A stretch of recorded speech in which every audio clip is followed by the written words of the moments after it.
মদিনার জমিনে সবচাইতে গরীব সাহাবীর নাম ছিল সাইয়েদনা বেলাল আল হাবাশী রাদিয়াল্লাহু তাআলা আনহু। বিশ্বনবীর খাস মুয়াজ্জিন, ইথিওপিয়া থেকে ইসলামের সুশীতল ছোঁয়ায় এসে মদিনায় বিশ্বনবীর হাতে হাত রেখে কালিমা পড়ে মুসলমান হয়েছে। দেখতে ছিল কুচকুচে কালো, কিন্তু হৃদয়টা ছিল সাদা। মদিনার সবচাইতে গরীব সাহাবী।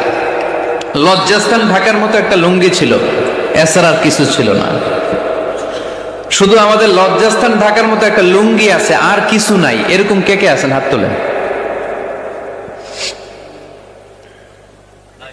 কেউ নাই। তার মানে আল্লাহ আমাদের অনেক দিয়েছে, ঠিক কিনা?